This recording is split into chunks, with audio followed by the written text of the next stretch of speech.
सत्ता में अब आगे बढ़ने से पहले आप सभी न्यूज़ मित्रों के लिए एक चेतावनी।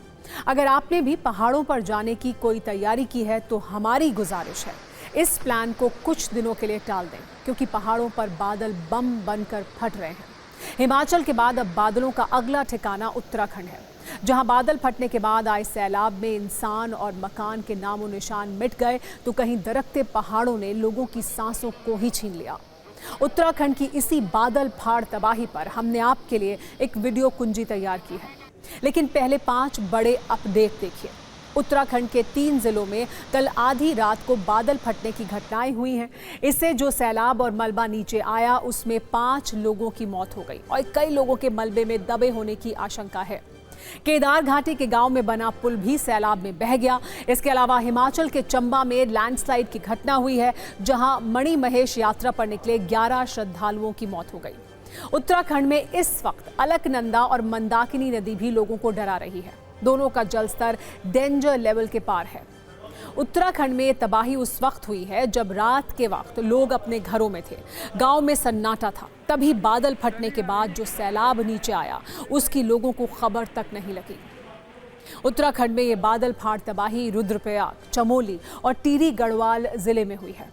रुद्रप्रयाग में बसुकेदार में बादल फटने की घटना ने सब कुछ उजाड़ दिया। ये हिमालयन सुनामी जैसी आपदा में सब मलबे में तब्दील हो गया। वैसे कुदरत का ये संकट सिर्फ पहाड़ों तक नहीं है, मैदानी इलाकों में भी बारिश और बाढ़ के आगे इंसान जिंदगी की जंग लड़ रहा है।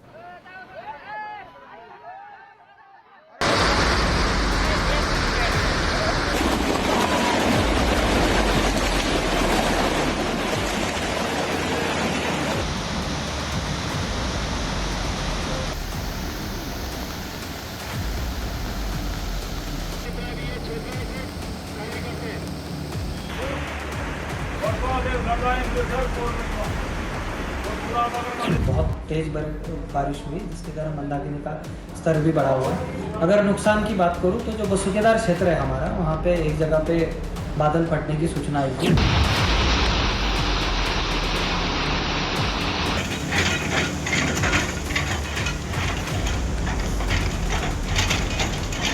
रात से लगातार बारिश होने के कारण देवाल क्षेत्र में मोपट्टा गांव में बादल फटने की सूचना है, जिसमें 2 लोगों के दबे होने की सूचना अभी तक प्राप्त हुई है। इसके बाद जो है हमारी स्थानीय पुलिस प्रशासन जो है वो मौके के लिए रवाना हो गई है। हमारी SDRF, DDRF फोर्स भी जो है मौके पर है और रेस्क्यू का कार्य जो है वो जारी है। ये देखो ये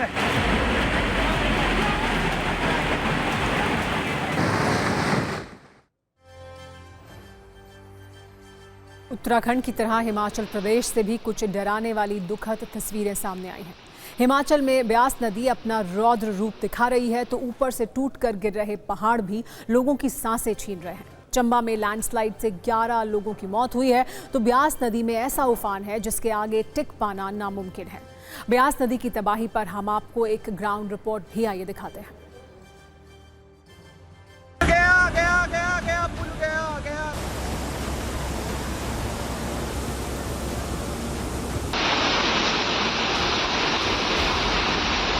नेशनल हाईवे 3 जो है वो पूरी तरह से वॉश आउट हो चुका है।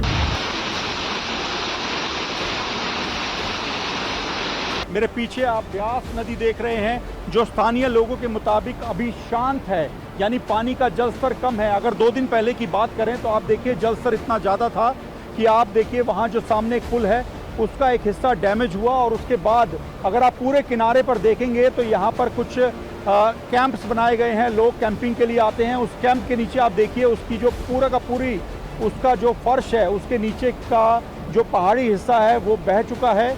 बिल्डिंग के नीचे की जो नींव है वो यहाँ पर आपको दिखाई देगी। नीचे का जो पूरा हिस्सा है उसको ब्यास नदी बहा कर ले गई है। ये हाईवे बह चुका है। आप देखिए हाईवे यहाँ से कटना शुरू हुआ, इसका कटाव हुआ, हाईवे लगातार टूटता गया। और आप देखिए हाईवे का पूरा जो पैच है सामने, आप देखिए ब्यास नदी अभी भी लगातार जो नीचे से पहाड़ का बेस है उसे अपने साथ ही बहा कर ले जा रही है। दुकानों के नीचे की जो ज़मीन है वो पूरी तरह से कट चुकी है। नीचे का जो पहाड़ है वो पूरा कटाव की वजह से खत्म हो चुका है। दुकानों के शेड आपको लटके हुए